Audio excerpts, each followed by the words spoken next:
Sharath sir hi sir, thank you so ಶೂ much. ಮಂತ್ರದಿಂದ ಸಾರಿ ದಿಢೀರ್ ಅಂತ ಎಂಟ್ರಿ ಕೊಟ್ಬಿಟ್ಟೆ ನಾನು.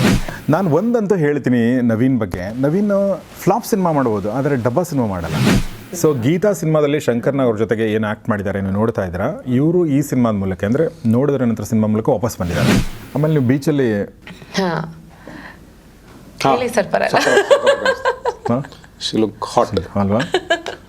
ಡೈರೆಕ್ಟರ್ ಸರ್ಸ್ ವಿಷನ್ ಅವ್ರ ವಿಷನಲ್ಲಿ ನಾನು ಬಿಕಿನಿ ಹಾಕೊಂಡೇ ಬರಬೇಕು ಅಂತಿತ್ತು.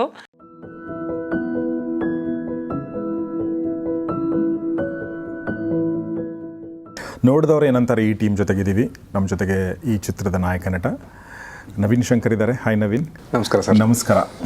ಹೊಸ ವರ್ಷದ ಶುಭಾಶಯ, ಸಂಕ್ರಾಂತಿ ಶುಭಾಶಯ. ಇದ್ರ ಜೊತೆಗೆ ನಮ್ಮ ಜೊತೆಗೆ ಇನ್ನೊಬ್ಬ ಬ್ಯೂಟಿಫುಲ್ ಟ್ಯಾಲೆಂಟೆಡ್ ವ್ಯಕ್ತಿ ಇದ್ದಾರೆ, ಅಪೂರ್ವ ಭಾರದ್ವಾಜ್. ಯಾಕೆಂದರೆ ಅವರು ಸುಂದರಿಯೂ ಹೌದು ಮತ್ತು ತಲೆ ಒಳಗಡೆನೂ ಬ್ಯೂಟಿ ವಿತ್ ಬ್ರೈನ್. ಸುಂದರಿಯರಿಗೆಲ್ಲ ಬುದ್ಧಿ ಇರಲ್ಲ ಅಂತಲ್ಲ, ಅಪರೂಪದ ಕಾಂಬಿನೇಷನ್ ಅಂತ ನಾನು ಹೇಳಿದೆ. ಜೊತೆಗೆ ಈ ಚಿತ್ರದ ನಿರ್ದೇಶಕ ಕುಲ್ದೀಪ್ ಕಾರ್ಯಪ್ಪ ಇದ್ದಾರೆ. ಕುಲ್ದೀಪ್ ಅವರೇ ನಮಸ್ಕಾರ, ಹೇಗಿದ್ದೀರಾ ನೀವು? ಚೆನ್ನಾಗಿದ್ದೀನಿ ಸರ್. ಓಕೆ, ಎರಡನೇ ಸಿನಿಮಾ ರಿಲೀಸ್ ಆಗ್ತಾ ಇರೋದು ನಿಮ್ಮದು? BTS. ನವೆಂಬರ್ 8ಕ್ಕೆ BTS ಆಗಿತ್ತು, ಜಾನ್ವರಿ 31ಕ್ಕೆ ನೋಡಿದವರು ಬರ್ತಾರೆ. ಅವ್ರದ್ದು ಎರಡನೇ ಸಿನಿಮಾ ಫಸ್ಟ್ ರಿಲೀಸ್ ಆಯ್ತು. ಮೊದಲನೇ ಸಿನಿಮಾ ಇದು ಮೊದಲನೇ ಸಿನಿಮಾ. ಹಂಗಾದ್ರೆ ಟ್ರೇಲರ್ ನೋಡಿದೆ ನಾನು. ಟ್ರೇಲರ್ ನೋಡಿಲ್ಲ ಅಂದರೆ ಲಿಂಕ್ ನಾನು ಡಿಸ್ಕ್ರಿಪ್ಷನ್ ಹಾಕಿರೋ, ದಯವಿಟ್ಟು ನೋಡಿ. ಏನೋ ಬೇರೆ ಥರ ಅಂತ ಅನಿಸುತ್ತೆ. ಅಂದರೆ ಪಾಪ ನವೀನ್ ಅವ್ರು ಭಾಳ ಕಷ್ಟಪಟ್ಟಿದ್ದಾರೆ. ನಾನು ಅದೇ ಹೇಳಿದೆ, ಇಷ್ಟೆಲ್ಲ ಕಷ್ಟಪಡ್ಬಿಡಿ ನವೀನ್ ಮದುವೆ ಬೇರೆ ಆಗೋದಿಲ್ಲ, ಏನಾದರೂ ಆಗಿ ಹಂಗೆಲ್ಲ ಆಗೋದು ಬೇಡ. Okay, take care of your health. ಇವರು ಗಿರೀಶ್ ಕಾರ್ನಾಡು ಅವ್ರದ್ದೊಂದು ಪುಸ್ತಕ ಇದೆ, ಯಾವುದಂದರೆ ಆಡಾಡ್ತಾ ಆಯುಷ್ಯ ಅಂತ. ಅವ್ರದ್ದು ಬಯೋಗ್ರಫಿ ಓದಿ ನೀವು.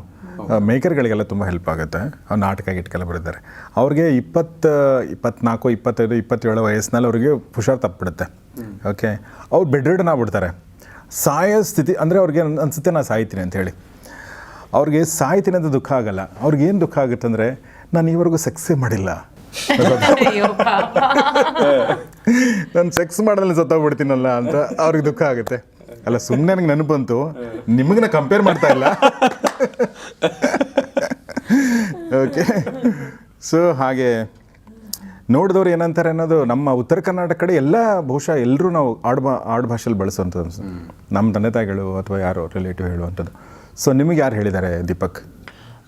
ಸರ್, ಅಂದರೆ ನಾವು ಹುಟ್ಟಿದ ಈ ಕಡೆನೂ ಅಷ್ಟೇ, ನಮ್ಮದು ಕೊಡಗು, ಬೆಳೆದಿದ್ದೆಲ್ಲ ಹಾಸನದಲ್ಲಿ. ಹುಟ್ಟಿದಾಗ್ಲಿಂದ ನಾವು ಏನೇ ಮಾಡಬೇಕು ಅಂದ್ರೂ ಹಂಗೆ ಮಾಡೋರು ನೋಡಿದವ್ರು ಏನಂತಾರೆ, ಹಿಂಗೆ ಮಾಡೋರು ನೋಡಿದವ್ರು ಏನಂತಾರೆ, ಹಂಗೆ ಕೂರ್ಬೇಡ, ಹಿಂಗೆ ಮಲಗಬೇಡ, ಬಂದವ್ರ ಮುಂದೆ ಅಷ್ಟು ಮಾತಾಡಬೇಡ, ಇಷ್ಟು ಕಮ್ಮಿ ಯಾಕೆ ಮಾತಾಡ್ತಿದ್ದೆ, ಸ್ವಲ್ಪ ನಗಾಡ್ಕೊಂಡು ಮಾತಾಡು.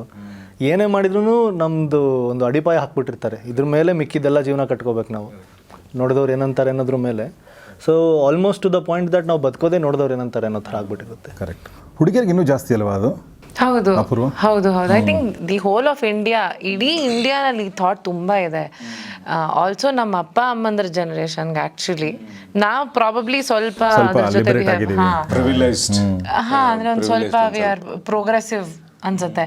ಇಲ್ಲ ಎಲ್ಲದಕ್ಕೂ ಹಿಂದಿಯವರು ಲೋಕ ಯಾಕೆ ಹೆಂಗೆ ಅಂತಾರೆ. ಇಟ್ಸ್ ಬಿಕಮ್ ಸೋ ಆಡ್ ಭಾಷೆನಲ್ಲಿ ಯೂಸ್ ಮಾಡೋ ಥರ. ಓಕೆ, ಇವಾಗ ಸಿನಿಮಾ ಅಂದರೆ ನನ್ನ ಅಪ್ಪ ಅಮ್ಮ ದೇವರ್ ಪ್ರಿಟಿ ಹ್ಯಾಪಿ. ನಾನು ಸಿನಿಮಾ ಮಾಡ್ತೀನಿ ಅಥವಾ ಆ್ಯಕ್ಟಿಂಗ್ ಮಾಡ್ತೀನಿ ಅಂದಾಗ ಪುಣ್ಯಕ್ಕೆ ಅವರು ನೋಡಿದವ್ರು ಏನಂತಾರೆ ಮಾಡಬೇಡ ಅಂತ ಹೇಳಲಿಲ್ಲ ನನಗೆ. ಬಟ್ ಆ ಥರ ಸಾಕಷ್ಟು ಜನ ನನ್ನ ಫ್ರೆಂಡ್ಸು ಮದುವೆ ಆದಮೇಲೆ ಅಥವಾ ಏನೋ ಮಕ್ಕಳಾದ್ಮೇಲೆ ಆ್ಯಕ್ಟಿಂಗೇ ಬಿಟ್ಬಿಟ್ಟಿರೋದಿದೆ. ಕರೆಕ್ಟ್. ನೋಡಿದವ್ರ ಮೇಲೆ ಏನಂತಾರೆ, ಮಗುಗೆ ಟೈಮ್ ಕೊಡ್ತಿಲ್ಲ, ನೀನು ಆ್ಯಕ್ಟಿಂಗ್ ಮಾಡಲ್ಲ, ಆ ಥರ ಹೆಣ್ಮಕ್ಳಿಗೆ ಜಾಸ್ತಿ. ನಿಮ್ಗೆ ನವೀನ್ ಅಂದಿದ್ದಾರೆ ಯಾರಾದರೂ ಸಿನಿಮಾ ಬರೋಕ್ಕಿಂತ ಮುಂಚೆ ನೋಡಿದವ್ರು ಏನಂತಾರೆ ಅಥವಾ ಆ ಥರ? ನಾನು ಎಂಜಿನಿಯರಿಂಗ್ ಅಂತ ಬೆಂಗಳೂರಿಗೆ ಬಂದಿದ್ದಲ್ಲ, ಇಂಜಿನಿಯರಿಂಗ್ ಮಾಡೋಕ್ಕೆ ಬಂದು ನಾನು ಸೆಕೆಂಡ್ ಇಯರ್ಗೆ ಬಿಟ್ಬಿಟ್ಟೆ. ಸೆಕೆಂಡ್ ಇಯರ್ 4th ಸೆಮ್ಮಿಗೆ ಬಿಟ್ಟಿದ್ದು. ಮನ್ಯಾಗ ಹೇಳಿದ್ದು 2 ವರ್ಷ ಆದಮೇಲೆ. ಅವ್ರಿಗೆ ಚಿಂತೆ ಏನಂದರೆ, ಈಗ ಅಫ್ಕೋರ್ಸ್ ಮಗ ಏನಕ್ಕನ ಅನ್ನೋದು ಚಿಂತೆ ಇರ್ತೈತೆ. ಬಟ್ ಅದಕ್ಕೆ ಎಲ್ಲರಿಗಿಂತ ದೊಡ್ಡ ಚಿಂತಿದ್ದು ಅದೇ. ಈ ನೋಡಿದಾರೆ ಏನಂತಾರೆ, ಗೌಡ್ರ ಮಗ ಸಾಲಿ ಕಲಿಯಕ್ಕೆ ಹೋಗಿ ಬಿಟ್ಬಿಟ್ಟು ಪಿಕ್ಚರ್ಗೆ ಹೊಂಟಾನಂತ. ಆಮೇಲೆ ಎಂಥ ರೋಲ್ ಮಾಡ್ತಾನೆ, ನಾಳೆ ಮಾನ ಮರ್ಯಾದೆ ತೆಗೆ ರೋಲ್ ಮಾಡ್ತಾನೆ, ಗುಂಡ ರೋಲ್ ಮಾಡ್ತಾನೆ ಅಂತೇಳಿ. ಇದು ಗುಲ್ಟು ಸಿನಿಮಾ ನೋಡಿದಾಗಲೂ ಅಷ್ಟೇ, ಅಲ್ಲಿ ಕೆಲವೊಂದಿಷ್ಟು ನಮ್ಮ ಅಜ್ಜಾರು ವಾರ್ಗ್ಯಾರು, ನಮ್ಮ ಸಣ್ಣ ಅಜ್ಜಿ ಅವರೆಲ್ಲ ಹೇಳ್ತಾರೆ, ಹೋಗಪ್ಪ ಅದೇನದು ಬರೀ ಹೊಡ್ಸ್ಕೊಳ್ಳೋದ ಮಾಡಿಯಲ್ಲ ಅಂತ ಅವ್ರು ಹೊಡಿಬೇಕು ಅಂತ. ಅವರು ನಿಮ್ಮ ಅಪ್ಪ ನೋಡಿ ಹೆಂಗದ ನೀವು ಹೊಡ್ಸ್ಕೊಳ್ಳೋದು ಮಾಡಿಯಲ್ಲ ನೀನು ಅಂತ ಅಂದ್ಕೊಂಡೆ. ಬಟ್ ಜನರಲಿ ಅದು ಗೊತ್ತಿಲ್ಲ, ಅಂದರೆ ನಾವು ಚಿಕ್ಕ ವಯಸ್ಸಾಗಿಂದ ಪ್ರೀತಿಯಿಂದ ಬೆಳೆಸೋದಕ್ಕಿಂತ ಜಾಸ್ತಿ ಬೈದಿಂದ ಬೆಳೆಸೋದು ಬೈದು ಬೆಳೆಸೋದು ಜಾಸ್ತಿ.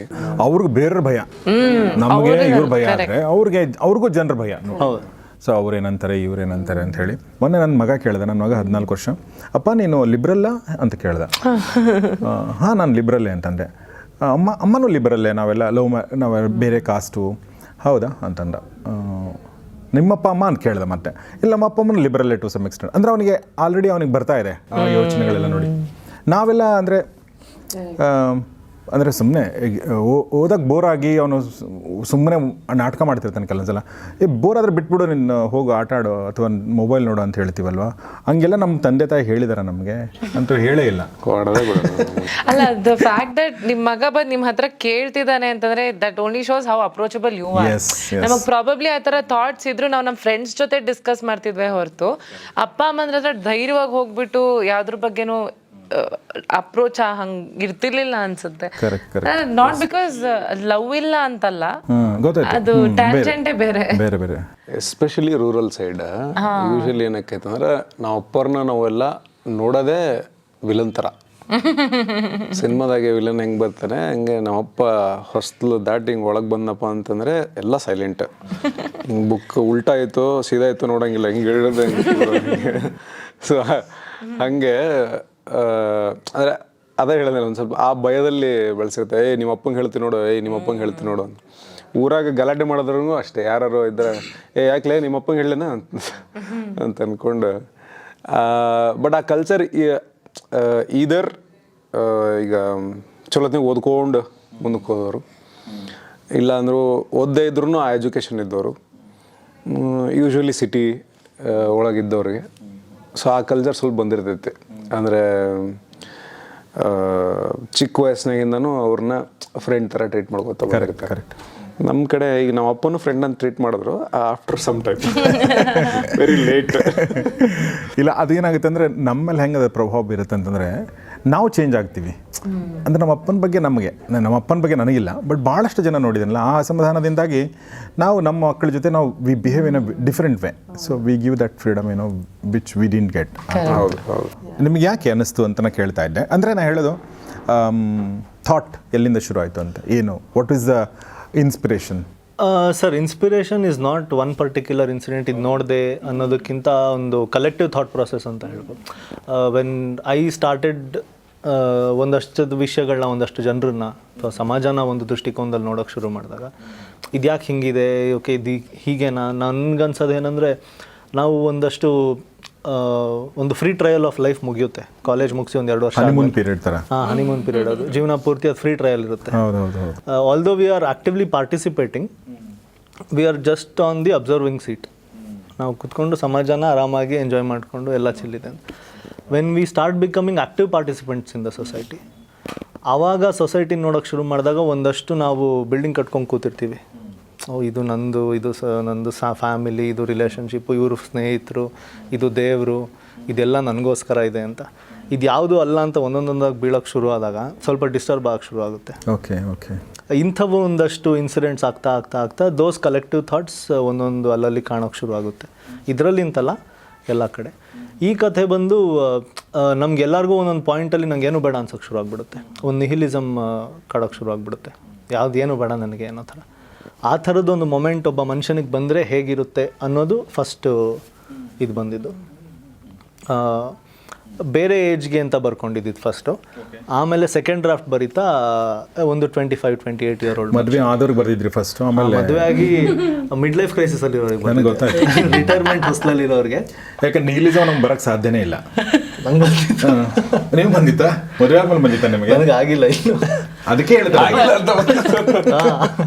ನಾನು ಅದನ್ನೇ ಹೇಳ್ತಿರೋದು, ಮದುವೆ ಆದವ್ರಿಗೆ ನಿಹಿಲಿಸಮ್ ಎಲ್ಲ ಬರಲ್ಲ, ನಮಗೆ ಹೋಪ್ಸೇ ಇರಲ್ಲ ಆ ಥರ ಏನು. ನಾವೇನಾದ್ರೂ ಬಿಟ್ಟು ಹೋಗಕ್ಕೂ ನಮ್ಗೆ ಹೋಪ್ಸ್ ಇರಲ್ಲ, ಧೈರ್ಯ ಇರಲ್ಲ. That I agree. It is difficult when you have certain attachments. ಅದು ಯಾವ ರೀತಿನಾರು ಆಗಿರಲಿ, ಮಾನಸಿಕವಾಗಿ ಅಥವಾ ನಿಹಿಲಿಸಮ್ ಅಂದ್ರೆ ಏನು ಆ್ಯಕ್ಚುಲಿ? ಸರ್ವನಾಶ? ಇಲ್ಲ ನಹಿಲಿಸಮ್ ಈಸ್ ವೆನ್ ನೀವು ಯಾವುದಕ್ಕೂ ಅರ್ಥ ಇಲ್ಲ, ಯಾವುದಕ್ಕೂ ಅರ್ಥ ಇಲ್ಲ, ನಶ್ವರವಾದ. ನಶ್ವರತೆ. Existentialism is when you start searching for ಇದಕ್ಕೇನೋ ಅರ್ಥ ಇದೆಯಾ ಅಂತ. ಬಹಳ ಕಾಂಪ್ಲೆಕ್ಸ್ ವಿಚಾರನ ಇಟ್ಕೊಂಡಿದ್ರಿ. ಇಲ್ಲ ಅಷ್ಟು ಇಲ್ಲ, ನಾನು ಅದನ್ನ ಹೇಳ್ಬೇಕಾದ್ರೆ ಅವರು ಆ ಕಾಂಪ್ಲೆಕ್ಸಿಟಿ ಒಳಗೆ ಇದ್ದಾಗ ಏನು ಬರೋದು, ಸಾಮಾನ್ಯ ಮನುಷ್ಯನ ಸಾಮಾನ್ಯ ಜೀವನ.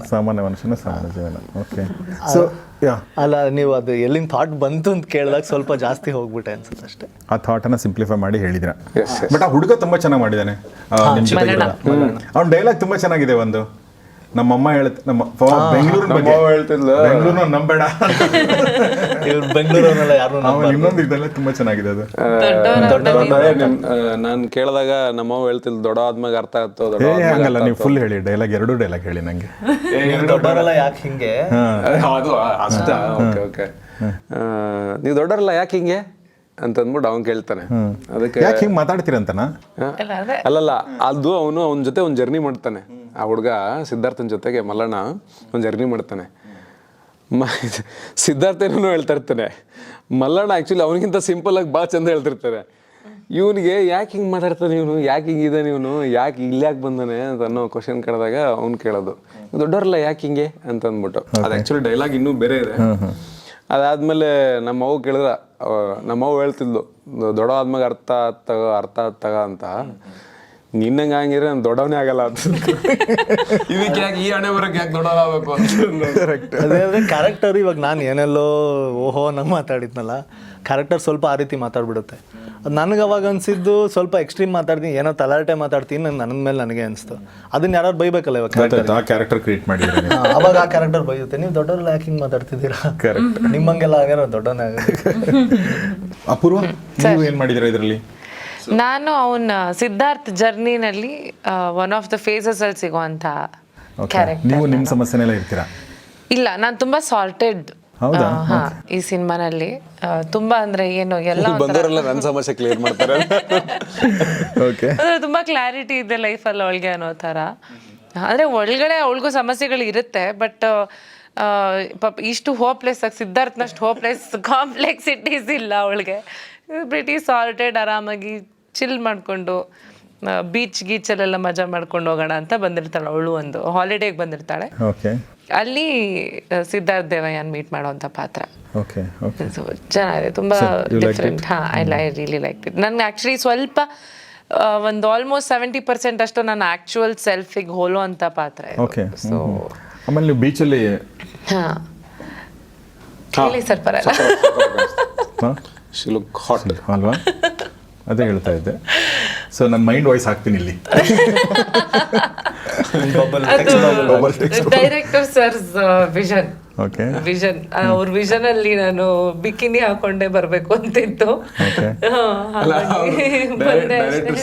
ಕ್ಯಾರೆಕ್ಟರ್ಸ್ ವಿಷನ್ ಹಾಗಾಗಿ ಅದಕ್ಕೆ ಮುಂಚೆ ಆ್ಯಕ್ಚುಲಿ ನಾನು ದಪ್ಪ ಇದ್ದೆ ಸಿಕ್ಕಾಪಟ್ಟೆ. ಒಂದು ಆರ್ಟ್ ಫಿಲ್ಮ್ ಮಾಡಿದ್ದೆ, ಅದ್ರಲ್ಲಿ ಸಿಕ್ಕಾಪಟ್ಟೆ ದಪ್ಪ ಆಗಿದೆ. ಅದೇ ಟೈಮಲ್ಲಿ ಆ್ಯಕ್ಚುಲಿ ಇವ್ರು ನನ್ನ ಕರೆದ್ಬಿಟ್ಟು ಕತೆ ಹೇಳಿದ್ರು. ಆಮೇಲೆ ಹೇಳಿದ್ರು, ಈ ಥರ ಬೀಚಲ್ಲಿ you enter in a bikini. ನಾನಂದೆ ಅಲ್ಲ ಹಿಂಗೆ ಬಂದರೆ ಆಮೇಲೆ ನಾನೇ ನೋಡ್ಕೊಳಕ್ಕಾಗಲ್ಲ, I am very huge right ನಾವು ಅಂತ. ಎಷ್ಟು ಟೈಮ್ ಬೇಕು ನಿಮಗೆ ಸಣ್ಣ ಆಗೋಕ್ಕೆ? ಒಂದು 2-3 ತಿಂಗಳು ಬೇಕಾಗತ್ತೆ, ಐ ವಿಲ್ ರೆಡ್ಯೂಸ್ ಸಮ್. ಸರಿ ಓಕೆ ಅಂತ ಅಂದರು. ಆಮೇಲೆ I lost few kilos and then so that's a blessing in disguise. Cinema ಸಲುವಾಗಿ ಅಟ್ಲೀಸ್ಟ್ ಇಬ್ರು ಒಟ್ಟಿನಲ್ಲಿ ಸ್ಯಾಕ್ರಿಫೈಸ್ ಮಾಡಿದಿರಾ, ಕಷ್ಟಪಟ್ಟಿದ್ದೀರಾ? ಮಾಡಿದೀನಿ, ಬಟ್ ನನಗಿಂತ ತುಂಬಾ ಜಾಸ್ತಿ ಇವನ್ ಮಾಡಿದಾನೆ. ಅದೇ ಬಟ್ ಜನ ನಿಮ್ಮನ್ನೇ ಜಾಸ್ತಿ ನೋಡ್ತಾರೆ. ಇವನ್ ಬಂದ್ರೆ ಪಾಪ ಅನ್ಸುತ್ತೆ. ಪಾಪ ಅನ್ಸುತ್ತೆ, ಕರೆಕ್ಟ್. ನಾನು ಹಂಗೆ ಅನ್ಕೋಬೇಕು, ನಾನು ಪಾಪ. 2 ಸಲ ಟ್ರೈಲರ್ ಅಥವಾ ಸಿನಿಮಾ ನೋಡಿದಾಗ 2 ಸಲ ಓ ಅಂತ ಲಾಸ್ಟಿಗೆ ಬಂದಾಗ ಅದು ಎಲ್ಲರೂ ಅವ್ರದ್ದು ಆ ಬೇರ್ ಬಾಡಿ ಸೀಕ್ವೆನ್ಸ್ ಬಂದಾಗ ಅದು ಡೆಫಿನೆಟ್ಲಿ ದಟ್ ಅಪ್ರಿಸಿಯೇಷನ್ ಅದು ವರ್ಬಲಿ ಹೇಳಿಲ್ಲ ಅಂದ್ರೂ ನನ್ಗೆ ಅಟ್ಲೀಸ್ಟ್ ಜನರು ಮುಕ್ತಲ್ಲಿ ಕಾಣಿಸುತ್ತೆ. ನನಗೆ ಇವ್ರಿಗೆ ಹೇಳ್ದಾಗ ಅರ್ಥ ಆಗಿರ್ಲಿಲ್ಲ ನಂಗೆ ಟ್ರೈಲರ್ಲಿ 2 ಪೀಕ್ ಮೂಮೆಂಟ್ ಇದೆ ಅಂತ. ಒಂದು ಅರ್ಥ ಆಗಿತ್ತು ಕ್ಲೈಮ್ಯಾಕ್ಸ್, ಇನ್ನೊಂದು ಪೀಕ್ ಮೂಮೆಂಟ್ ಈಗ ಅರ್ಥ ನಾನು ಯೂಶಲಿ ಟ್ರೈಲರ್ ಸ್ಕ್ರಿಪ್ಟ್ ಅಲ್ಲಲ್ಲ. ಓಕೆ. ಸೊ ನವೀನ್ 2018 ಅಲ್ವಾ ಗುಲ್ಟು? ಹಾಂ 18. ಅಂದರೆ 7 years ಆಯಿತಾ? ಹಾಂ, ಇದು 7ನೇ ವರ್ಷ. 7ನೇ ವರ್ಷ. ಎಷ್ಟನೇ ಸಿನಿಮಾ ಇದು? ಇದು 7ನೇ ಸಿನಿಮಾ ಇರಬೇಕು. ಗುಲ್ಟು ಧರಣಿ ಮಂಡಲ ಮಧ್ಯದೊಳಗೆ ಹೊಂದಿಸಿ ಬರೀರಿ, ನೋಡಿಲ್ಲ ನಾನು. ಹೊಂದಿಸಿ ಬರೀರಿ, ಹೊಯ್ಸಳ, ಕ್ಷೇತ್ರಪತಿ, ಸಲಾರ್ ನೋಡಿದವ್ರೇನಂದ್ರೆ 7ನೇ ವರ್ಷ. ಇನ್ನೊಂದಿದೆಯಲ್ಲ, ನೀವು ಡ್ರಗ್ ಅಡಿಕ್ಟ್ ಆಗಿರ್ತೀರಾ. ಇನ್ನೊಂದು ಸಿನಿಮಾ ಇದೆ, ಬಟ್ ಅದು ಬೆಂಗಳೂರು ಕತೆ. ಬೆಂಗಳೂರು ಕತೆ ತುಂಬಾ ಚೆನ್ನಾಗಿದೆ ಅದು ಕತೆ ಸಿನಿಮಾ. ಅದು ಏನು ಅನ್ಟೈಟಲ್ಡ್ ಅಲ್ಲ ನೋಡಿದ್ದೀನಲ್ಲ. ನೀವು ಸಿದ್ದು ಮೂಲಿಮನಿ ಜೊತೆಗೆ ಮಾಡಿದ್ರಲ್ಲ, ಅದು ಯಾವುದು? ಅದೇ ಧರಣಿ ಮಂಡಲ. ಹೌದಾ? ನಾನು ಅದು ನೋಡಿಲ್ಲ. ನಂಗೆ ಅದು ಹೆಸರು ಅದಕ್ಕೆ ಆ ಸಿನಿಮಾಗೆ ಇದನ್ನೇ ಆಗಿಲ್ಲ, ಸಿಂಕ್ ಆಗಿಲ್ಲ. ತುಂಬಾ ಇಟ್ಸ್ ವಂಡರ್ಫುಲ್. ತುಂಬಾ ಚೆನ್ನಾಗಿ ಮಾಡಿದ್ರು ಆ ಸಿನಿಮಾ ಕೂಡ. ಸೊ ಇದು ರಿಲೀಸ್ ಆಗ್ತಿರೋ 7ನೇ ಸಿನಿಮಾ. 7ನೇ ವರ್ಷಕ್ಕೆ. ನಾನು ಒಂದಂತೂ ಹೇಳ್ತೀನಿ ನವೀನ್ ಬಗ್ಗೆ. ನವೀನ್ ಫ್ಲಾಪ್ ಸಿನಿಮಾ ಮಾಡ್ಬೋದು, ಆದರೆ ಡಬ್ಬಾ ಸಿನಿಮಾ ಮಾಡಲ್ಲ. ದಟ್ಸ್ ಅ ವಂಡರ್ಫುಲ್ ಥಿಂಗ್ ನಿಮ್ಮ ಬಗ್ಗೆ. ಅದು ಒಂದಿದೆ ನವೀನ್. ಅಂದರೆ ಕಮೆಂಟಲ್ಲೇ ನಾನು ಅಬ್ಸರ್ವ್ ಮಾಡಿದ್ದೀನಿ, ನೀವು ನಿಮ್ಮ ಸಿನಿಮಾ ಡಬ್ಬಾ ಥರ ಇದೆ, ಇವರು ಸುಮ್ಮನೆ ದುಡ್ಡಿಗೋಸ್ಕರ ಮಾಡಿದ್ದಾರೆ ಅಂತ ಅನಿಸಲ್ಲ. ಓ ಚೆನ್ನಾಗಿದೆ ರೆಮ್ಯುನರೇಷನ್ನು, ಒಂದು ಮಾಡೋಣ ಸಿನಿಮಾನ ಅಂತ ಕೆಲವೊಂದು ಸ್ಟಾರ್ಗಳ ಸಿನಿಮಾ ನೋಡಿದ್ರು ಅನಿಸುತ್ತೆ. ಅವ್ರು ಒಂದಷ್ಟು ಸಿನಿಮಾ ಮಾಡಿದ್ಮೇಲೆ ಒಂದು ದುಡ್ಡಿಗೋಸ್ಕರನೇ ಸಿನಿಮಾ ಮಾಡ್ತಾರೆ ಅಂತ ಅನಿಸ್ಬಿಡುತ್ತೆ. ಬಟ್ ನೀವು ಮಾಡಿಲ್ಲ. ವೈ? ಬಿಕಾಸ್ ಇವರ ಗೌಡ್ರ ಮಗ? ಇಲ್ಲ, ಅದು ಆಲ್ರೆಡಿ ಹ್ಯಾವ್ ದುಡ್ಡು. ಅಂತ ರೇಂಜಿಗೆಲ್ಲ ಶ್ರೀಮಂತರಿಲ್ಲ. ಅಲ್ಲಿ ಊರಿಗೆ ಸ್ವಲ್ಪ ಸ್ಥಿತಿವಂತರ ಅನಿಸ್ತೀವಿ. ಬೆಂಗಳೂರಿಗೆ ಬಂದ್ರೆ ಆ್ಯಕ್ಚುಲಿ ಅಲ್ಲಿ ಮನಿ ವ್ಯಾಲ್ಯೂ, ಇಲ್ಲಿ ಮನಿ ಎರಡೂ ಹೋಲಿಕೆ ಮಾಡೋಕ್ಕಾಗೋದಿಲ್ಲ. ಹಾಗೆ ಬಟ್ ಈಗ ಹೋಪ್ಫುಲಿ ಎಲ್ಲನೂ ಟರ್ನ್ಡ್ ಔಟ್ ಬೆಟರ್ ಸರ್. ಅಂದರೆ ಈ ಕತೆ ಕೇಳ್ಬೇಕಾದ್ರೆ ಒಂದು ಸಣ್ಣ ಜಜ್ಮೆಂಟ್ ಅಂತೂ ಇರಲೇಬೇಕು ಅಂತ ನನ್ನ ದಟ್ಸ್ ಥಂಬ್ ರೂಲ್. ಆ್ಯಕ್ಟ್ರ್ಗಳಿಗಾದವ್ರು ಅದಿದ್ರೆ ಬೆಟ್ರು ಅಂತ, ಯು ಕ್ಯಾನ್ ಫಿಲ್ಟರ್ ಬೆಟರ್ ಅಂತ ಒಂದು. ಆಮೇಲೆ ಕೆಲವು ಸರಿ ಆಗತ್ತೆ, ಅಂದರೆ success we cannot plan, but we can plan good films. That's what. ಆಮೇಲೆ ಇನ್ನೊಂದು ಸಿಮಿಲಾರಿಟಿ ನಂಗೆ ಈಗ ಅಬ್ಸರ್ವ್ ಮಾಡಿದೆ ಇವ್ರ ಮಧ್ಯದಲ್ಲಿ, ಕ್ಯಾರೆಕ್ಟರ್ ಸಿಮಿಲಾರಿಟಿ ಜೊತೆಗೆ ನಿಮ್ಮ ಕೂದಲು ಸಿಮಿಲರ್. ಇಲ್ಲ ಸರ್, ಇವನ್ ಲುಕ್ ಇವಾಗ ಬಿಟ್ಟಿರೋದು, ಇದನ್ನ ಹೊಯ್ಸಳ ಆಗ್ಬಿಟ್ಟಿರೋದು ಅನ್ಸುತ್ತೆ.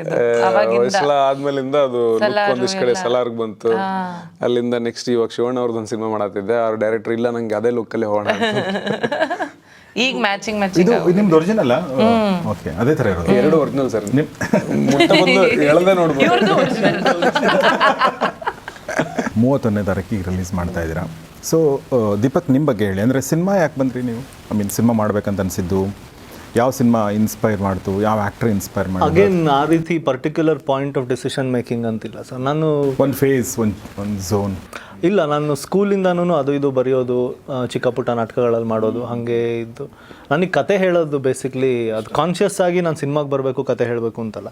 ನನಗೆ ಸ್ಕೂಲಿಂದ ಅಥವಾ ಕಾಲೇಜಲ್ಲಿ ಎಲ್ಲ ಥ್ರೂ ಔಟ್ ಇದರಲ್ಲಿ ಯಾರು ಸಿಕ್ಕಿದ್ರೆ ಕುತ್ಕೊಂಡು ಕತೆ ಹೇಳ್ತಾ ಇದ್ದೆ. ತುಂಬ ರ್ಯಾಂಡಮ್ ಕತೆಗಳನ್ನ ಹೇಳ್ತಾ ಇದ್ದೆ. ಹಾಗಾಗಿ ಆಗ ಮಾಡ್ಕೊಂಡು ಬಂದು ಆಮೇಲೆ ಯಾರೋ ಒಬ್ಬರು ನನ್ನ ಕಸಿನ್ ಅಣ್ಣಗೆ ಕೇಳಿದರು, ಏನು ಸಿನಿಮಾದಲ್ಲಿ ಆ್ಯಕ್ಟ್ ಮಾಡ್ತೇನೋ ಅಂತ ನಾನು ಕೇಳಿದೆ. ನಾನು ಇಲ್ಲ ಆ್ಯಕ್ಟ್ ಮಾಡೋಂಗಿಲ್ಲ, ನನಗೆ ಕತೆ ಹೇಳೋದು ಇಷ್ಟ, ನಾನೇ ಸಿನಿಮಾ ಮಾಡಬೇಕು, ಡೈರೆಕ್ಟರ್ ಆಗಬೇಕು ಅಂತ ಅಂದ್ಕೊಂಡಿದ್ದೀನಿ ಅಂತ ಅವ್ರು ಹೇಳಿದ್ರು. ಅವಾಗ ಕೆಲಸ ಮಾಡ್ತಿದ್ದೆ. ಅವ್ರು ಹೇಳಿದ್ದು ಸಿನಿಮಾದಲ್ಲಿ ಡೈರೆಕ್ಷನ್ ಅನ್ನೋದು ಕಷ್ಟ, ಬೇಡ ಆ್ಯಕ್ಟಿಂಗ್ ಆದರೆ ನೋಡು, ಬೇಕಾದ್ರೆ ನಾನು ಹೇಳ್ತೀನಿ ಅಂತ. ನನಗೆ ಕಷ್ಟ ಅಂದರೆ ಏನು ಅಂದರೆ ಈ ಆಫೀಸಲ್ಲಿ ಮ್ಯಾನೇಜರ್ ಟೆನ್ಷನ್ನು, ಸಂಜೆ 5 ಗಂಟೆಗೆ ಹೋದ 5:15 ಹೋಗಬೇಕಲ್ಲ ಅನ್ನೋ ಟೆನ್ಷನು, ವೀಕೆಂಡ್ ಯಾವಾಗ ಬರುತ್ತೆ ಅನ್ನೋದು. ನನಗೆ ಇದು ಪಾಯಿಂಟ್ ಆಫ್ ಲೈಫಲ್ಲಿ ಅದು ಕಷ್ಟಗಳು. ನಾನೇನು ಅಂದ್ಕೊಂಡೆ, ಏನು ಕಷ್ಟ ಅಂತ ಹೇಳ್ತಿದ್ದಾರೆ, ಇಲ್ಲಿರೋ ಕಷ್ಟ ಅಂದ್ಬಿಟ್ಟು ಅದನ್ನ ಬಿಟ್ಟು ಇಲ್ಲಿಗೆ ಬಂದೆ. ಆಮೇಲೆ ಗೊತ್ತಾಯ್ತು ಕಷ್ಟ ಅಂದರೆ ಇನ್ನೊಂದು ಇದನ್ನ ಮೀರಿ ತುಂಬ ಒಂದು ಸ್ವರ್ಗನೇ ಇರುತ್ತೆ ಲೈಫಲ್ಲಿ ಅಂತ. ಆಮೇಲೆ ನಿಜ, ಆಫ್ಕೋರ್ಸ್. ಸೊ ಹಾಗೆ ಸಿನಿಮಾಗೆ ಬಂದು ಇದು BTS ನಿಮ್ಮ ಮೊದಲನೇ ಸಿನಿಮಾದಲ್ಲಿ ನೀವು ಆಂಥಾಲಜಿ ಮಾಡಿದ್ರಿ ಎಲ್ಲರೂ ಕೂಡ.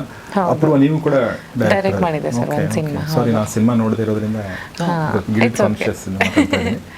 ಇಲ್ಲ ಆದಷ್ಟು ಬೇಗ ಅದೇ OTTಗೆ ಬರೋ ಪ್ಲ್ಯಾನ್ಸ್ ನಡೀತಿದೆ. ಸೊ ಹೋಪ್ಫುಲಿ ಬೇಗ. ಯೂಶ್ವಲಿ ಹೀರೋಯಿನ್ಗಳು ಡ್ರೆಸ್ ತೊಗೊಳಕ್ಕೆ ಹೋಗಲ್ಲ, ಸಿನಿಮಾಗಳು ಮಾಡಿಕೊಂಡು ಆ್ಯಕ್ಟಿಂಗ್ ಮಾಡ್ತಾರೆ ಅವರು. ಆಮೇಲೆ ಇನ್ನೂ ಚಂದನೇ ಇರುವಾಗ ಆ್ಯಕ್ಟ್ ಮಾಡ್ತಾರೆ ಅವರು, ಡೈರೆಕ್ಷನ್ನು ಅನ್ನೋದು ಇರುತ್ತೆ. ಅಂದರೆ ನಡೀತಾ ಇದ್ದಾಗ ನೀವು ಯಾಕೆ ನಿರ್ದೇಶನ ಮಾಡ್ಬೇಕಂದ್ರೆ? ಇಲ್ಲ ಸರ್, ನಂಗೆ ಐ ಥಿಂಕ್ ಎನಿಬಡಿ ಅಂದರೆ ಹುಡುಗಿ ಆಗಿರ್ಬೋದು ಹುಡುಗ ಆಗಿರ್ಬೋದು ಆ ಬೌಂಡ್ರಿ ಹಾಕೋಬಾರ್ದು. ಬಿಕಾಸ್ ಇದು ನ್ಯಾಚುರಲಾಗಿ ನನಗೆ ಬಂತು ಈ ಆಫರ್, ಅಂದರೆ ಡೈರೆಕ್ಟ್ ಮಾಡ್ತೀಯ ಅಂತ ಕೇಳಿದ್ರು ಶ್ಯೂರ್ ಅಂತಂದೆ. ಅವರು ಮತ್ತು ಕತೆ ಬರದೆ ಅದು ಆಗೋಯ್ತು, ಇನ್ ದ ಫ್ಲೋ ಆಯಿತು. ಆಲ್ಸೋ ನನಗೇನು ಅನಿಸುತ್ತೆ, ನಂಗೆ ಆ ಟೈಮಲ್ಲಿ ಯಾವುದೂ ಸಿನಿಮಾಗಳು ಬಂದಿರಲಿಲ್ಲ ಇನ್ನು. ಒಳ್ಳೆ ಕತೆಗಳು ಅಥವಾ ಒಂದು ವೇಟ್ ಇರೋ ಪಾತ್ರ ಯಾವುದೂ ಬಂದಿರಲಿಲ್ಲ ನನಗೆ. ಸೊ ಸುಮ್ಮನೆ ಹಾಗೆ ಕಾಲಹರಣ ಏನಕ್ಕೆ ಮಾಡೋದು ಅಂತ ಇದು ಬಂತಲ್ಲ ಅಂತ ಹೇಳಿ ಮತ್ತೆ ಮಾಡಿದ್ದೆ. ನಾನು ಡೈರೆಕ್ಷನ್ ಡಿಪಾರ್ಟ್ಮೆಂಟಲ್ಲಿ ಕೆಲಸ ಮಾಡಿದ್ರಿಂದ ಒಂದು ಐಡಿಯಾ ಇತ್ತು. Okay okay. ಸೊ ಅದು ಆಮೇಲೆ ಕೆಲವೊಂದು ಮುಖಗಳು ಹೆಂಗಿರ್ತಾವಂದರೆ, ನಿಮಗೆಲ್ಲ ಡಬ್ಬಾ ಡೈರೆಕ್ಟರ್ ನಿಮ್ಮ ಹತ್ರ ಬರೋಕ್ಕಾಗಲ್ಲ. ನನ್ನ ಪ್ರಕಾರ ಡಬ್ಬಾ ಕ್ಯಾರೆಕ್ಟರ್ ಇಟ್ಕೊಂಡು ಬರೋಕ್ಕಾಗಲ್ಲ, ಕೆಲವೊಬ್ಬರಿಗೆ ಧೈರ್ಯ ಬರಲ್ಲ. ನವೀನ್ ಹತ್ರನೂ ಬರಲಿಕ್ಕಿಲ್ಲ ಅಂತ ಅನ್ಸುತ್ತೆ. ಇವರು ಸಿನಿಮಾಗಳು ನೋಡಿ, ನೀವು ಮಾಡಿರೋ ಸಿನಿಮಾಗಳು ನೋಡಿದರೆ ಒಂದು ಅಂದಾಜು ಬಂದುಬಿಡುತ್ತೆ, ಈಗ ನನ್ನ ಕತೆ ಒಪ್ಪಲಿಕ್ಕಿಲ್ಲ ಅಂಥೇಳಿ. ಸೊ ನಿಮ್ಮನ್ನು ನೋಡಿದ್ರೆ ಹಾಗೆ ಅನಿಸ್ಬೋದು ಬಹುಶಃ. ನಿಮಗೆ ರೆಗ್ಯುಲರ್ ಒಂದು ಯಾವುದೋ ಒಂದು ಆ ಥರ ಬರಲಿಕ್ಕಿಲ್ಲ ಅಂತ, ಅಂದರೆ ಆ ಥರ ನಿಮ್ಮನ್ನ ಮಾಡಲಿಕ್ಕಿಲ್ಲ, ನಿಮಗೇನೋ ಒಂದು ಚೆನ್ನಾಗಿರೋದೇ ಬರ್ಬೋದು ಅಂತ. May be sir, that's I think actually ಸಿಕ್ಕಾಪಟ್ಟೆ ಪಾಸಿಟಿವ್ ವೇ ಆಫ್ ಥಿಂಕಿಂಗ್ ಅದು. ನಾನು ಯೂಸ್ ಟು ಥಿಂಕ್ ಅದು ಏನು ಅಪ್ರೋಚಬಲ್ ಇಲ್ವಾ ನಾನು, ಯಾಕೆಲ್ಲ ಅಂದರೆ ಯಾಕೆ ಯಾರು ಬರ್ತಾನೆ ಇಲ್ಲ ನನ್ನ ಕತೆ ಹೇಳೋಕ್ಕೆ ಅಂತ. But probably like you said ಅದೊಂದು ಇರ್ಬೋದು. That may be the thing. Sharan sir, Sharan sir, right sir, thank you so much. Sorry ದಿಢೀರಂತ ಎಂಟ್ರಿ ಕೊಟ್ಬಿಟ್ಟೆ ನಾನು. ಇಂಟರ್ವ್ಯೂ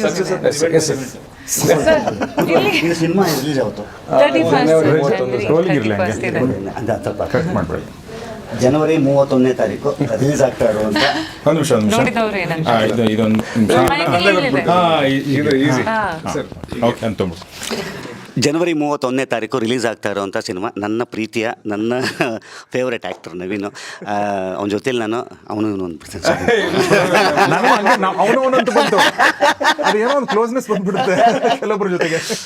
ಪ್ರೀತಿಯ ನವೀನ್. ನನ್ನ ರ್ಯಾಂಬೋ ಸಿನಿಮಾದಲ್ಲಿ ಜೊತೆಲಿ ಆ್ಯಕ್ಟ್ ಮಾಡಿದ್ದೀವಿ ನಾನು.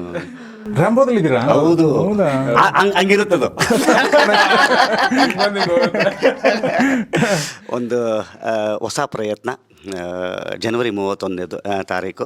ನೋಡಿದವ್ರು ಏನಂತಾರೆ, ನೋಡಿದವರು ಸಖತ್ತಾಗಿದೆ ಅಂತಾರೆ. ಆ ಥರದ ಸಿನಿಮಾ ಆಗುತ್ತೆ ಅಂತ ಅನ್ನೋವಂಥ ಎಲ್ಲ ಭರವಸೆ ಇಡೀ ತಂಡ ಕೊಡ್ತಾ ಇರೋವಂಥದ್ದು. ಒಳ್ಳೇದಾಗಲಿ. God bless, God bless. Sorry, ಮಧ್ಯದಲ್ಲಿ ನನಗೆ ಬಂದ್ಬಿಟ್ಟೆ ನಾನು. ಯಾಕೆ ಅಂತಂದರೆ ಇದು ನನಗೆ ಇದು ಇಂಟರಪ್ಷನ್ ಅಲ್ಲ ಅಂತ ಅನ್ನೋವಂಥದ್ದು. ಅದು ಸಲಿಗೆಯ ಅಷ್ಟು ಸಲಿಗೆ ಇದೆ ಎಲ್ಲರ ಒಟ್ಟಿಗೆ ನನಗೆ. ಅಕ್ಕಿಯವರಾಗಿರ್ಬೋದು, ನವೀನ್ ಆಗಿರ್ಬೋದು, ತಂಡ ಆಗಿರ್ಬೋದು. All the best. God bless. Thank you sir. Thank you very much. Thank you disturb ಮಾಡಿದೆ. ಥ್ಯಾಂಕ್ಸ್ ಅಲ್ಲ. ಸಿಗ್ತೀನಿ, ನಿಮ್ಮನ್ನ ಫೋನ್ ಮಾಡ್ತೀನಿ ಆಮೇಲೆ. S S S. ಸೊ ನಿಮ್ಮ ಬಗ್ಗೆ ಮಾತಾಡ್ತಾ ಇದ್ವಲ್ಲ, ಸೊ ಹಾಗೆ ಪ್ರಾಬಬ್ಲಿ ಅದಕ್ಕೆ ಬರ್ತಿಲ್ಲೋ ಏನೋ ಅನ್ಸುತ್ತೆ. ಏನೋ ಇದೆ. ಬಟ್ ಅಂದರೆ ಯಾವ್ದ್ಯಾವ್ದು ಬಂದಿದೆ ಅಲ್ವಾ, ದೇವ್ ಆಲ್ವೇಸ್ ಬೀನ್ ವೆರಿ ಅಂದರೆ ತುಂಬ ವಿಭಿನ್ನವಾಗಿರುವಂಥ ಪಾತ್ರಗಳೇ ಬಂದಿದೆ ನನಗೆ ಇಲ್ಲಿವರೆಗೂ. ಆಮೇಲೆ ನೆನಪಲ್ಲಿ ಉಳಿಯುವಂಥ ಕ್ಯಾರೆಕ್ಟರ್ಸ್ಗೆ ಅಪ್ರೋಚ್ ಮಾಡಿದ್ದಾರೆ ನನ್ನ. So I am happy. ಅಂದರೆ ಸ್ಲೋ ಆ್ಯಂಡ್ ಸ್ಟಡಿಯಾಗಿ ಫಿಲ್ಮೋಗ್ರಫಿ ಬೆಳೀತಿದೆ. So I am happy. ನೀವು ಯಾವತ್ತೂ ಒಂದೇನೋ ಡೈರೆಕ್ಷನ್ ಮಾಡ್ತೀರ ಅನ್ಸುತ್ತೆ ನವೀನ್? ಈ ಇಂಟ್ರೆಸ್ಟ್ ಐತೆ ಸರ್. ಅಂದರೆ ಧೈರ್ಯ ಸಾತಿಲ್ಲ ಇನ್ನು, ಇವರಷ್ಟು ಧೈರ್ಯ ಬಂದಿಲ್ಲ ಇನ್ನು. ಅಂದರೆ ಐ ಫೀಲ್ ಅದು it's more responsible job than actor. ಅಂದರೆ ನಾವು ನಮ್ಮ ಪಾತ್ರ, ನಮ್ಮ ಕತೆಯಾಗಿ ನಾವು ಏನು ಮಾಡಬೇಕು, ಈ ಪದಕ್ಕೆ ನಾವು ಏನು ಮಾಡಬೇಕು ಅಷ್ಟು ಯೋಚನೆ ಮಾಡಬೇಕು. ಅವರೆಲ್ಲ ಯೋಚನೆ ಮಾಡಬೇಕಲ್ಲ. ಸೊ ಅದಕ್ಕೆ ಇನ್ನು ಸ್ವಲ್ಪ ಇನ್ನು I am just gathering thoughts, information sir. But ಮಾಡ್ತೀನಿ. ಆಮೇಲೆ ಎಸ್ಪೆಷಲಿ ನನಗನ್ಸುತ್ತೆ ಈ ಥರ ಆಫ್ ಬೀಟ್ ಪ್ರೊಫೆಷನ್ ಚೂಸ್ ಮಾಡುವಂಥವ್ರು, ಜರ್ನಲಿಸಮ್ ಇರ್ಬೋದು ಅಥವಾ ಸಿನಿಮಾ ಇರ್ಬೋದು, ನಿರ್ದೇಶಕ ಇರ್ಬೋದು, ಇಂಥವ್ರಿಗಂತೂ ಅದು ಬಂದಿರುತ್ತೆ. ಇಂಥವ್ರ ತಂದೆ ತಾಯಿಗಳಿಗೆ, ಅಂದರೆ ನಮ್ಮ ತಂದೆ ತಾಯಿಗಳಿಗೆ ಬಂದಿರುತ್ತೆ. ಬಟ್ ಫಾರ್ಚುನೇಟ್ ಆರ್ ದೋಸ್ ಯಾರು ಅಂದರೆ ಸಪೋರ್ಟ್ ಸಿಸ್ಟಮ್ ಸಿಕ್ಬಿಟ್ರೆ ಅದಕ್ಕಿಂತ ಪುಣ್ಯ ಬೇರೆ ಇಲ್ಲ ಅಲ್ವಾ? ಸೊ ಆ ದೃಷ್ಟಿಯಿಂದ ಫೈನಲ್ ಆಗಿ 31ಕ್ಕೆ ಬರ್ತಾ ಇದ್ದೀರಾ, ಏನಾದರೂ ಹೇಳಕ್ಕೆ ಇಷ್ಟಪಡ್ತೀರಾ ಜನರಿಗೆ? ಕುಲ್ದೀಪ್, ಒಂದು ಒಳ್ಳೆ ಎಂಟರ್ಟೈನಿಂಗ್ ಸದಭಿರುಚಿಯ ಸಿನಿಮಾ ಮಾಡಿದ್ದೀವಿ. ದಯವಿಟ್ಟು ಥಿಯೇಟರ್ಸಿಗೆ ಬನ್ನಿ. ಓಕೆ, ಥಿಯೇಟರ್ಸಿಗೆ will definitely not disappoint you. Trailer ನೋಡಿ ನಿಮ್ಮ ಅಭಿರುಚಿಗೆ ತಕ್ಕಂತೆ ಈ ಸಿನಿಮಾ ಇದೆ ಅಂತ ನಿಮಗೆ ಅನಿಸಿದರೆ ದಯವಿಟ್ಟು ಥಿಯೇಟರ್ಗೆ ಬನ್ನಿ, ಸಿನಿಮಾನ ನೋಡಿ. We will definitely entertain you. So ಅದು ತುಂಬ ಚೆನ್ನಾಗಿ ಹೇಳಿದ್ರೆ ಟ್ರೇಲರ್ ನೋಡಿ ನಿಮ್ಗೆ ಅನಿಸಿದ್ರೆ ದಟ್ ಇಸ್ ವೆರಿ ಇಂಪಾರ್ಟೆಂಟ್ ಅಲ್ವಾ. ಟ್ರೇಲರ್ ನೋಡಿ ನಿಮ್ಗೆ ಅನಿಸಲಿಲ್ಲ ಅಂದ್ರೆ ಹೆಂಗ್ ಬರ್ತಾರೆ ಜನ? ಅಂದ್ರೆ ಹಾಡು ನೋಡಿ ನನಗೆ ಅನಿಸಲಿಲ್ಲ ಅಂದ್ರೆ why will like. Correct. So ಅಂದ್ರೆ ಇದನ್ನಾದ್ರೂ ಒಪ್ಕೊಳ್ಳೋಣ ನಾವು ಅಲ್ವಾ. If the trailer is not good, songs are not good, definitely people will not come. ಅಂದರೆ ಅದೇ ನನ್ನ ಅಭಿರುಚಿಯ ಸಿನಿಮಾಗಳು ಅಂತ ಒಂದಷ್ಟು ಇರ್ತವೆ. ಕೆಲವೊಂದು ಒಳ್ಳೆ ಸಿನಿಮಾ ಇದ್ರೂ ನನ್ನ ಅಭಿರುಚಿದು ಅಲ್ದಲ್ಲೇ ಇರೋದು ಒಂದಷ್ಟು ಇರಬಹುದು. ಒಳ್ಳೆ ಸಿನಿಮಾ ಮಾಡಿದ್ದೀವಿ, ಅದರಲ್ಲಿ ನಿಮ್ಮ ಅಭಿರುಚಿಗೆ ಇದೆಯಾ ಅಂತ ನೀವು ನೋಡಿ ಒಂದ್ಸಲ ನೋಡಿ, ಆಮೇಲೆ ದಯವಿಟ್ಟು OTT ಗೆ ಯಾವಾಗ ಬರುತ್ತೆ ಪ್ಲೀಸ್ ಬನ್ನಿ, ಬರುತ್ತೆ. ಥಿಯೇಟರ್ ಬಂದ್ರೇನೆ OTT ಬರೋದು ಸರ್. ಅದೇ ಜನಕ್ಕೆ ಅರ್ಥ ಆಗ್ತಿಲ್ಲ. ಥಿಯೇಟರ್ ಒಂದು ಹಂತಕ್ಕೆ ಓಡಿದ್ರೆ OTT ಬರುತ್ತೆ. OTT ಬಂದಾಗ ನೋಡ್ಕೊಳ್ಳೋಣ ಅಂದ್ರೆ OTT ಬರೋದು ಥಿಯೇಟರ್ ಬಂದ್ರೆ, ಥಿಯೇಟರ್ ಚೆನ್ನಾಗಿ ಓಡಿದ್ರೆ. ಮ್ಯಾಸಿವ್ ಆಗಿ ಶಿಫ್ಟ್ ಆದಂಥದ್ದು ಅಂದರೆ ಯೋಚನೆ. ಐ ಥಿಂಕ್ ಅದು ಕೋವಿಡ್ ಟೈಮಲ್ಲಿ ಬಂದಿದ್ದು. ಅದೇನಾಯ್ತು, ಅವರು ದೇ ಸ್ಟಾರ್ಟೆಡ್ ಡಿಸೈಡಿಂಗ್ ಈ ಸಿನಿಮಾ ನನಗೆ ಥಿಯೇಟರ್ ನೋಡೋಕೆ ರೀಸನ್ ಕೊಡ್ತಾ ಇದೆಯಾ ಅಂತ ಅವರು ಯೋಚನೆ ಮಾಡ್ತಾರೆ. ಕರೆಕ್ಟ್. ಕೆಲವೊಂದಿಷ್ಟು ಸಿನಿಮಾಗಳು ವಿಜುವಲಿ ಎಕ್ಸ್ಪೀರಿಯನ್ಸ್ ಕೊಡ್ತಿರ್ತಾವಲ್ಲ, ಅವಕ್ಕೆ ಥಿಯೇಟ್ರಲ್ಲೇ ಬಂದು ನೋಡಬೇಕು ಅಂತ ಡಿಸೈಡ್ ಮಾಡ್ತಾರೆ. ಕೆಲವೊಂದಿಷ್ಟು ಸಿನಿಮಾಗಳು ಆ ವಿಜುವಲ್ ಎಕ್ಸ್ಪೀರಿಯನ್ಸ್ನ ಕೊಡೋಕ್ಕಾಗಿಲ್ಲ ಅಂತಂದರೆ ದೆಲ್ ಡಿಸೈಡ್ ಇಟ್ OTT ನೋಡೋಮು ಇದನ್ನ ಅಂತ ಅನ್ಕೋತಾರೆ. ಕರೆಕ್ಟ್. ಇನ್ನು ನಮಗೆ ಲಾರ್ಜರ್ ದನ್ ಲೈಫ್ ಸಿನಿಮಾಗಳಾಗಲಿ ಅಥವಾ ರೀಸೆಂಟಾಗಿ ಚೂಮ್ ಅಂತಾರ ಸಿನಿಮಾ ಜಸ್ಟ್ ಶರಣ್ ಸರ್ ಬಂದು ಹೋದ್ರು. ಸೊ ನಮಗೆ ಥಿಯೇಟ್ರಿಗೆ ಅಂದರೆ ಆ ಹಾರರ್, ಆ ಸೌಂಡ್, ಆ ವಿಜುವಲ್ ಎಫೆಕ್ಟ್ ಅದನ್ನೆಲ್ಲನೂ ನೋಡೋಕೆ ನಾವು ಥಿಯೇಟ್ರಿಗೆ ಹೋಗ್ಬೇಕು. ನಾವು ಸ್ಮಾಲ್ ಸ್ಕ್ರೀನಾಗ ಅಷ್ಟು ಸಿಗಂಗಿಲ್ಲ. ಕರೆಕ್ಟ್. ಬಟ್ ಡ್ರಾಮಾ ಅಂತಂದಾಗ ಯೋಚನೆ ಮಾಡೋಕೆ ಶುರು ಮಾಡ್ತಾರೆ. ಓಕೆ ಹಂಗಾರೆ ಇದ್ರೆ ನೋಡೋಮ್ ತಗೋ ಅಂತ. ಅದು ಆ ಶಿಫ್ಟ್ ಆ ಕೋವಿಡ್ ನಂತರ ಆಗಿದ್ದು. ಬಟ್ ಸಿನಿಮಾ ರೀಸನ್ ಕೊಡ್ತು, ಅದನ್ನ ಮೀರಿ ಒಂದು ರೀಸನ್ ಕೊಟ್ಬಿಡ್ತು ಅನ್ಕೊಳ್ಳಿ. ಈಗ ಟ್ರೈಲರ್ ನಮ್ಮ ಡೈರೆಕ್ಟರ್ ಹೇಳ್ದಂಗೆ, if trailer gives them a reason ನೋಡ್ಬೇಕು ಇದನ್ನ ಪಿಕ್ಚರ್ ಥಿಯೇಟರ್ನಾಗ ಅಂತ, ಡೆಫಿನೆಟ್ಲಿ ಬರ್ತಾರೆ. ಆ್ಯಂಡ್ ಐ ಹೋಪ್ ನಮ್ಮ ಸಿನಿಮಾದಾಗೆ ನಾನು ಅಶ್ವಿನ್ ಬಗ್ಗೆ ಮಾತಾಡ್ಬೇಕು. Actually Ashwin is a very good DOP. Ashwin Kennedy ಅಂತ. Ashwin Kennedy, okay. ಕನ್ನಡದವ್ರೆ ಆ್ಯಕ್ಚುಲಿ ಅವರಿಗೆ ಮತ್ತು ನಮ್ಮ ಸಿನಿಮಾಗೂ ಹೇಳಿ ಮಾಡಿಸ್ದಂಗಿತ್ತು. Because Ashwin good at framing. ಇವರು ಕಥೆನ ಹೆಂಗೆ ಫ್ರೇಮ್ ಮಾಡ್ತಾರೆ ಹಾಗೆ ಅವರು ಆ ಕಥೆನ ಜನಕ್ಕೆ ತೋರಿಸೋದಕ್ಕೆ we have a number of beautiful frames in the cinema. ನಾವು ಆ್ಯಕ್ಚುಲಿ ಟ್ರೈಲರ್ದಾಗ ಕಮ್ಮಿ ತೋರಿಸಿರೋದು. ಕತೆ ಹೋಗೋಕ್ಕೆ ತಕ್ಕಂಗೆ ಇಟ್ಕೊಂಡು ಹೋಗೋಣ ಅಂತ ಅಂದ್ಕೊಂಡು ನಾವು ಪ್ಯಾರಲಾಗೆ ಕೂರ್ಸೋಣ ಟ್ರೈಲರು ಅಂತ ಹಾಗೆ ವರ್ಕ್ ಮಾಡಿದ್ದು. Otherwise we have number of beautiful frames, beautiful visuals. ಮತ್ತೆ ಮಯೂರೇಶ್ ಅಧಿಕಾರಿ ಅಂತ ಮ್ಯೂಸಿಕ್ ಪ್ರೊಡ್ಯೂಸರ್, ಮ್ಯೂಸಿಕ್ ಡೈರೆಕ್ಟರ್, ತುಂಬಾ ಒಳ್ಳೆ ಆ ಹಾಡ್ಗೂ ವಿಜುವಲ್ಸ್ಗೂ ಒಂಥರ ತುಂಬಾ ಒಂಥರ ತಾಳ್ಮೇಲೆ ತುಂಬಾ ಚೆನ್ನಾಗಿದೆ. ಸೊ ಆ ಥರ ಅವ್ರಿಗೆ ನೋಡಿದಾಗ ಅನಿಸ್ತಪ್ಪ ಅಂದರೆ definitely they will not wait for OTT. ಇನ್ನೊಂದು I think to add to the film ಒಂದು ತೂಕ ಅಂತ ಇನ್ನೂ ಹೆಚ್ಚಾಗಿರೋದು ಪದ್ಮಾವತಿ ರಾವ್ ಅವರು. ಸೊ ಐ ಮೀನ್ ಎಷ್ಟೋ ವರ್ಷಗಳ, ಹೌ ಮೆನಿ ಇಯರ್ಸ್, 40 ವರ್ಷ ಆದ್ಮೇಲೆ she is doing Kannada cinema. So Geetha ಸಿನಿಮಾದಲ್ಲಿ ಶಂಕರ್ನಾಗ್ ಅವ್ರ ಜೊತೆಗೆ ಏನು ಆಕ್ಟ್ ಮಾಡಿದ್ದಾರೆ ನೀವು ನೋಡ್ತಾ ಇದ್ದೀರಾ. ಇವರು ಈ ಸಿನಿಮಾದ ಮೂಲಕ ಅಂದ್ರೆ ನೋಡಿದ್ರ ನಂತರ ಸಿನಿಮಾ ಮೂಲಕ ವಾಪಸ್ ಬಂದಿದ್ದಾರೆ. ಯಾಕೆ ಅವ್ರನ್ನ ಕರ್ಕೊಂಡು ಬಂದ್ರಿ, ಹೇಗೆ ಕರ್ಕೊಂಡು ಬಂದ್ರಿ? ಮೈನ್ಲಿ ಕಥೆ, ಅವರೊಟ್ಟಿಗೆ ಕೂತು ನಾನೊಂದು ಸುಮಾರು 1.5-2 ಗಂಟೆ ನರೇಷನ್ ಕೊಟ್ಟು, ಆಮೇಲೆ ಅವ್ರಿಗೊಂದಷ್ಟು ಕ್ಯಾರೆಕ್ಟರ್ಸ್ ಬಗ್ಗೆ ಪ್ರಶ್ನೆಗಳಿತ್ತು, ಇದ್ಯಾಕೆ ಹೀಗೆ ಅನ್ನೋ ಥರದ್ದು. ಸೊ ಹಾಗೆ ಒಂದು 2.5 hours ಅವರೊಟ್ಟಿಗೆ ಡಿಸ್ಕಷನ್ ಮಾಡಿ ಅವರು ಒಪ್ಪಿಗೆ ಕೊಟ್ಟಿದ್ದು. ಯಾಕೆ ಅಂದರೆ ನಾವು ಸುಮಾರಷ್ಟು ಮಾತಾಡಿದ್ವಿ. ನಾವು ಅಂದರೆ ಪಾತ್ರಕ್ಕೆ ಯಾರಿರ್ಬೋದು. ಒಂದು ಐ ಲವ್ ಗೀತಾ. ಗೀತಾ ಸಿನಿಮಾನೂ ಕೂಡ, ಗೀತಾನೂ ಕೂಡ ಸಿನಿಮಾಲ್ಲಿ ಬರೋ ಕ್ಯಾರೆಕ್ಟ್ರು. ಇವರು ನಾನು ಕೂತ್ಕೊಂಡಾಗ ಮಾತಾಡ್ತಿರ್ಬೇಕಾದ್ರೆ ಯಾರು ಇದಕ್ಕೆ ಸೂಟ್ ಆಗ್ತಾರೆ ಅಂತ. ಆ್ಯಂಡ್ ಅವ್ರ ಬಾಡಿ ಆಫ್ ವರ್ಕ್ ಅವ್ರದ್ದೇನೈತಲ್ಲ, ಅವರು ಆ್ಯಸ್ ಅ ಪರ್ಸನ್ ಕೂಡ ಅವ್ರು ಮಾತಾಡ್ಸ್ದಾಗಲೂ ಕೂಡ ನಾವು ಇನ್ನೂ ಕನ್ವಿನ್ಸ್ ಆಗಿಬಿಟ್ವಿ. ಇನ್ನು ಹಂಗಾರೆ ನಾವು ಬೆಸ್ಟ್ ಜಾಗದಾಗಿದ್ದೀವಿ, ವಿತ್ ಬೆಸ್ಟ್ ಆ್ಯಕ್ಟರ್ ಜೊತೆಗಿದ್ದೀವಿ ಅಂತ. ಅವ್ರು ಇದನ್ನ ಚೂಸ್ ಮಾಡಿದ್ದಾರೆ ಅಂತಾನೆ ದಟ್ ಆಲ್ರೆಡಿ ಶೋಸ್ ಹೌ ಏನಂತ rich as a story this is ಅಂತ. ಬಿಕಾಸ್ ಅವ್ರು ಅಷ್ಟು ವರ್ಷದ ಎಕ್ಸ್ಪೀರಿಯನ್ಸ್ ಇದೆ, ಬಾಲಿವುಡಲ್ಲಿ ಕೆಲಸ ಮಾಡಿದ್ದಾರೆ. She will definitely have some reason to choose ಈ ಕಥೆನ ಚೂಸ್ ಮಾಡಿದ್ದಾರೆ. ತಾಯಿ, ಸಿದ್ಧಾರ್ಥನ ತಾಯಿ ಕ್ಯಾರೆಕ್ಟರ್. ಸೊ ಹಾಗೆ ಅಂದರೆ ಆ್ಯಕ್ಟ್ರೆಸ್ಸಿಂದ ಹಿಡಿದು ನಾವು ಹೆಂಗೆ ಅಂದರೆ ಅದನ್ನ ಶೂಟ್ ಮಾಡಿರೋ ರೀತಿಯಿಂದ ಹಿಡಿದು ಅನದರ್ ಒನ್ ಥಿಂಗ್ ಏನಂತಂದರೆ, ನಾವೀಗ ಒಂದು ಸಣ್ಣದು ಒಂದು 100 ಪುಟಗಳದ್ದು, 120 ಪುಟಗಳದ್ದು ಒಂದು ಕಿರು ಕಾದಂಬರಿ ಅಂತ ಏನು ಕರಿತೀವಿ. ಅದು ಓದಿದರೆ ನಮಗೇನು ಫೀಲ್ ಕೊಡುತ್ತಲ್ಲ ಓಕೆ, ಆ ಥರ ಫೀಲ್ ಕೊಡುತ್ತೆ ಸಿನಿಮಾ ಅಂತ ಹೇಳ್ಬೋದು. ಸೊ ಅಂದರೆ ಈಗ ನಾವು ಓದ್ತಾ ಒಂದು ಇಮ್ಯಾಜಿನೇಷನ್ಗೆ ಹೋಗ್ತೀವಿ, ಹಂಗೆ ಇಲ್ಲಿ ನೋಡ್ತಾ ಸಿದ್ಧಾರ್ಥನ ಜೊತೆಗೆ ಟ್ರಾವೆಲ್ ಆಗುತ್ತೆ. ಸಿದ್ಧಾರ್ಥನ ಜೊತೆ ಕನೆಕ್ಟ್ ಆದಮೇಲೆ ಪ್ರಾಬ್ಲಿ ಅಲ್ಲಿ ಅವ್ನ ಲೈಫಲ್ಲಿ ಸಿಗುವಂಥವ್ರು ನಮಗೂ ಯಾರು ಸಿಕ್ಕೋರು ನೆನಪಾಗ್ಬೋದು, ಅಥವಾ ನಮಗೂ ಆ ಥರ ಸಿಗಲಿ ಅಂತ ಅನ್ಕೋಬೋದು. ಸೊ ಏನಾದ್ರು ಹೇಳಕ್ಕೆ ಇಷ್ಟಪಡ್ತೀರಾ ಪ್ರೊಡ್ಯೂಸರ್ ಬಗ್ಗೆ? ಪ್ರೊಡ್ಯೂಸರ್ ನನ್ನ ಸ್ನೇಹಿತರು. Okay. ಅವ್ರಿಗೆ ಸಿನಿಮಾಗೆ ಬರಬೇಕು ಅನ್ನೋ ಆಸಕ್ತಿ ಇಟ್ಕೊಂಡಿದ್ದವ್ರಂತಲ್ಲ. ನಾನು ಹೀಗೆ ಒಂದು ಕಥೆ ಇದೆ ಅಂತ ಅವ್ರನ್ನ ಅಪ್ರೋಚ್ ಮಾಡಿದಾಗ ರೆಡಿಲಿ ಅಗ್ರೀಡ್. ಓಕೆ, ಒಂದು ಮಾಡೋಣ ಅಂತ ಹೇಳ್ಕೊಂಡು ನಮ್ಮೊಟ್ಟಿಗೆ ನಿಂತು ದಡ ಮುಟ್ಟಿಸಿರೋಂಥವ್ರು. Okay, thank you very much and all the best ನಿಮಗೆ. ನೀವು ಪ್ರೀತಿಯಿಂದ ದೀಪಕ್ ಅಂತಲೂ ಕರಿಬೋದು. ನಾನು ರೆಸ್ಪಾಂಡ್ ಮಾಡ್ತೀನಿ ಇವಾಗ ಅಭ್ಯಾಸ ಆದರೆ. Okay, thank you. And Apoorva, Sir, thanks thank you. ಒಳ್ಳೆಯದಾಗಲಿ. Thank you so much, all the sir. Best ನಿಮಗೂ ಕೂಡ. ಸೊ ನವೀನ್, ಮತ್ತೊಂದು ಸದಭಿರುಚಿಯ ಎಂಟರ್ಟೈನರ್ ಆಗಿರುವಂಥ ಮತ್ತು ಡಿಫ್ರೆಂಟ್ ಆಗಿರುವಂಥ ಆ ಥರ ಸಿನಿಮಾ ನೀವು ಮಾಡ್ಕೊಂಬಂದಿದ್ದೀರಿ. ಸೊ ಇದು ಕೂಡ ಅದೇ ಥರ ಆಗುತ್ತೆ ಅಂತ ಅನ್ಕೋತೀನಿ. Thank you so much. Thank you, ನೀವು ಬಂದು ನಮ್ಮ ಜೊತೆ ಇಷ್ಟು ಮಾತಾಡೋದಕ್ಕೆ. ಆ್ಯಂಡ್ ಇವ್ರನ್ನ ನಾನು ಇದನ್ನು ಯಾವುದೋ ಇಂಟರ್ವ್ಯೂಲ್ಲಿ ನಾನು ಹೇಳಿಲ್ಲ ಅನ್ಕೋತೀನಿ. ಇದೇ first time of the camera ಮಾತಾಡಿರ್ತೀವಿ, ಆನ್ ದ ಕ್ಯಾಮ್ರಾ ನಿಮ್ಮನ್ನು ನ್ಯೂಸ್ ಟೈಮಿಂದ ಫಾಲೋ ಮಾಡ್ತಾಯಿದ್ದೆ. Okay okay. ನಾನು ಅಂದರೆ ನಮ್ಮೂರ ಕಡೆ ಇರುವಂಥ ಗೊತ್ತಾಗಿದ್ದು late, but we have followed ನೀವು ಮಾತಾಡೋ ರೀತಿ ಮತ್ತು ನೀವು ನ್ಯೂಸ್ನ ಪ್ರೆಸೆಂಟ್ ಮಾಡೋ ರೀತಿ ಎಲ್ಲವೂ ಇಷ್ಟ ಆಗ್ತಾಯಿದೆ. Thank you. Honesty also I try ಅದು ಗೊತ್ತಾಗುತ್ತೆ ಸರ್ ನನಗೆ. Try to be. ಆಮೇಲೆ ನನಗೂ ಕೂಡ ನೀವು ನಮ್ಮ ಕಡೆ ಅಂತ ಆಮೇಲೆ ಗೊತ್ತಾಗಿದ್ದು. ಇಲ್ಕಲ್ಲೋ ಅದು ಕೂಡ ಪಕ್ಕದಲ್ಲೇ ಬಂಡೆಗಳ ಊರು ಒಂಥರ ಅಲ್ವಾ, ಸುತ್ತಮುತ್ತ ಎಲ್ಲ ಗುಡ್ಡ, ಬಿಸಿಲು. ಓಕೆ, ಸೊ ಹಾಗೆ ಥ್ಯಾಂಕ್ ಯು ನವೀನ್, ನಿಮಗೂ ಕೂಡ ಥ್ಯಾಂಕ್ಸ್ ಅಲಾಟ್. ಸೊ ಸ್ನೇಹಿತರೆ, ಇದು 31ನೇ ತಾರೀಕಿಗೆ ರಿಲೀಸ್ ಆಗ್ತಾ ಇದೆ. ನೋಡಿದವ್ರು ಏನಂತಾರೆ ಅಂಥೇಳಿ ನಮ್ಮ ಲೈಫಲ್ಲಿ ನಾವು ಕೇಳಿರುವಂಥ ಒಂದು ನುಡಿಗಟ್ಟಿದು ಎಲ್ಲರ ಮನಸ್ಸಲ್ಲೂ ಇರುತ್ತೆ, ನೋಡಿದವ್ರು ಏನಂತಾರೆ ಅಂಥೇಳಿ.